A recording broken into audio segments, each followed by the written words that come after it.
Okay. Hi friends, ఈరోజు ఈ video వచ్చేసి మనకి అదేమంటారు వితిక అండ్ పునర్నవి ఇద్దరు వచ్చారనమాట లాస్ట్ కంటెంట్ అనేది సెలెక్ట్ చేయడానికి అని చెప్పేసి.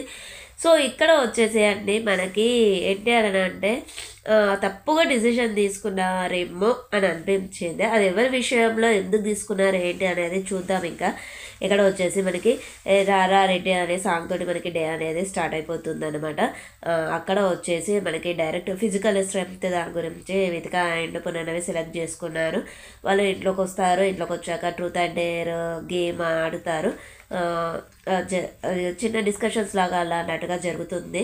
సో ఇక్కడ వచ్చేసి థర్డ్ కంటెండర్ లాస్ట్ కంటెండర్ అని చెప్పేసి మనకి బిగ్ బాస్ గారు అనౌన్స్ చేస్తారు. సో ఇద్దరిని సెలెక్ట్ చేసుకోమని చెప్తారు. ఏంటి అని అంటే మనకి నిఖిల్ అండ్ గౌతమ్ ఇద్దరిని సెలెక్ట్ చేసుకుంటారు. తర్వాత వచ్చేసి ఇంకా మనకి 4 మెంబర్స్ కాబట్టి పృథ్వీ అండ్ ప్రేరణ నలుగురిని సెలెక్ట్ చేసుకుంటారు. అక్కడ వచ్చేసి మనకి విధిక ఉంటుంది తేజాను కొంచెం సింపతితో ఆడుతున్నట్టుగా అనిపిస్తుంది అని అంటే అక్కడ నేను బ్లాక్స్ పెట్టే అప్పుడు అది ఏ విధంగా పెట్టాలి బ్లాక్స్ అనేది నాకు తెలియదు. సో తెలిస్తే బాగుండు అని ఆట అంతా అయిపోయినాక ప్రేరణ అడితే మనకి అవినాష్ చెప్పక బాధ అనిపించింది. అంతే సింపతి ఇది అని అంటాడు. సో అక్కడ వచ్చేసి నాకెందుకు ఛాన్స్ ఇవ్వలేదు అని చెప్పేసి ఇగో ఇదే అండి సింపతి అని అన్నారు కదా మీరు, ఒక బాధ అనేది ఉంటుంది. ఇప్పుడు ఇది లాస్ట్ కాబట్టి సో మాకు ఏంటని అంటే ఆడాలన్న కోరిక ఉంటుంది. ఓకే పర్లేదు అని చెప్పేసి దీన్నే మీరు సింపతి అని అన్నారు, అంతే అది మా బాధ అంతే అని చెప్పేసి చెప్తాడనమాట. ఫస్ట్ వచ్చేసి ఇంకా మనకి జారుతూ గెలువు అని చెప్పేసి ఛాలెంజ్ ఇస్తారు. నలుగురు పార్టిసిపేట్ చేస్తారు. ఏంటనగా అంటే స్లైడ్ లాగా ఇచ్చారు, రోప్స్ ఇచ్చారు, ముందట వచ్చేసి వాటర్ ఇచ్చారు. ఆ వాటర్లో కాళ్ళని తడుపుకొని ఆ స్లైడ్ని ఎక్కేసి అక్కడ డిస్క్లు ఉంటాయి, ఎవరి పేరు ఉన్నటువంటి నెట్లో వాళ్ళు వేయాలన్నమాట. ఇక్కడ వచ్చేసి 1 2 టైమ్స్ మనకి పృథ్వీ అనేది కాళ్ళని తడుపుకోకుండానే పైకెత్తాడు. అది అంత ఆటలో కూడా ప్రేరణ భలే గమనించిందండి, మంచిగా అనిపించింది. కాకపోతే అదే ప్రేరణకి పాపం మైనస్ పాయింట్ అయింది. ఏంటి అనేది చూద్దాం. ఇంకా మరి ఏంటనన్నా అంటే మధ్యలో పట్టుకొని డైరెక్ట్ ఎక్కేసాడు పృథ్వీ 10 వేసాడు, నిఖిల్ 9 వేసాడు, గౌతమ్ అండ్ ప్రేరణ వచ్చేసి 5 వేసారనమాట. అక్కడ డిస్క్ ఎవరిది కింద పడితే వాళ్ళు తీసుకొని వాళ్ళ నెట్లో వేసేసుకోవచ్చు దూరం బార్డర్ లైన్ నుండి. అక్కడ వచ్చేసి మనకి నిఖిల్ అండ్ ప్రేరణ వచ్చేసి పృథ్వీ వేసే అప్పుడు లాస్ట్ది డిస్క్ వాళ్ళకి డిస్క్ ఛాన్సెస్ వేసేటప్పుడు ప్రేరణ క్యాచ్ పడుతుంది. డిస్క్ని క్యాచ్ పట్టకూడదు, కింద పడ్డది తీసుకోవాలి అని చెప్పేసి వితిక చెప్తుంది అన్నమాట.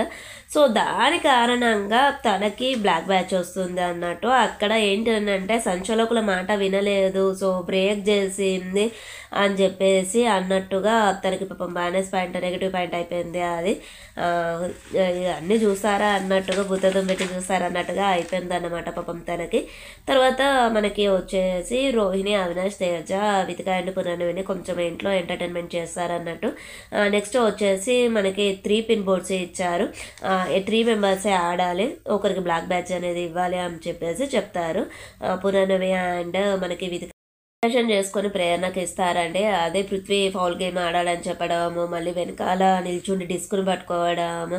సో అక్కడ ప్రేరణ చాలా డిఫెండ్ చేసుకుంది, తనకి ఇష్టం లేదు బ్లాక్ బ్యాచ్ రావడం అని. అంతే తప్పుగా అనిపించింది, ఎందుకంటే అక్కడ ఫౌల్ గేమ్ ఆడింది పృథ్వీ కదా. అన్ఎక్స్పెక్టెడ్గా క్యాచ్ పడతాము అది. సో కరెక్ట్ డిసిషన్ అనిపించలేదు ఎందుకో. మేబీ తను తర్వాత గేమ్లో గెలవకపోవచ్చు. కాకపోతే ఇన్ని ఫస్ట్ నుండి 12 వీక్స్ నుండి ఆడిన ఎఫర్ట్స్ అంతా తీసేసినట్టుగా అనిపించింది. సో ఎవరినో సేవ్ చేసినట్టుగా అనిపించింది, బాగా అనిపించలేదు. ఏంటన్నా అంటే ఎక్స్ప్లెనేషన్ ఇస్తుంది మనకి వితిక అనేది. చాలాసేపు డిస్కషన్ అనేది జరిగిందండి, ఇంకా లైవ్లో ఇంకెంత జరిగింది అనేది తెలియదు.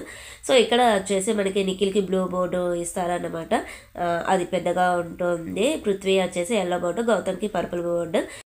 పిన్ బోర్డ్ గేమ్ ఉంటుంది కదా అంటే బాల్ని వేస్తే మనకి నేల్స్ మన మొలల్లోంచి వస్తుంది. సో అది ఉన్నంత సేపట్లో కింద పడకుండా చూసుకోవాలి. అదే అందులో ఉన్నంత సేపట్లో మనకి బిగ్ బాస్ అయిన అక్కడ బ్లాక్స్ ఇచ్చారు, బిగ్ బాస్ అయిని సెట్ చేయాలన్నమాట. ఇక్కడ వచ్చేసి నిఖిల్ పెట్టేశాడు ఫస్ట్. తర్వాత వచ్చేసి గౌతమ్ పెట్టాడు. పృథ్వీ ట్రై చేశాడు, బాల్ ఒకసారి బయటికి వెళ్ళిపోగానే డిసప్పాయింట్ అయిపోయి కొంచెం బయట ఉండి మళ్ళీ తర్వాత వచ్చి మళ్ళీ బ్లాక్స్ పెట్టాడు అనమాట. సో ఇక్కడ వచ్చి ఓవరాల్గా వచ్చేసి మనకి నిఖిల్కి ప్రేరణ చాలా హెల్ప్ చేసింది ఏ బ్లాక్ తర్వాత ఏది అనేది. తర్వాత వచ్చేసి అంటే మనకి నిఖిల్ విన్నర్ అయిపోయాడు. ఓవరాల్గా చూస్తే 2 గేమ్స్ నిఖిల్ విన్నర్ కాబట్టి తనకి కంటెండర్ వచ్చేసింది. సో థర్డ్ కంటెండర్గా నిఖిల్ అయిపోయాడు. సో చూసారు కదా ఏంటని అంటే బుద్ధి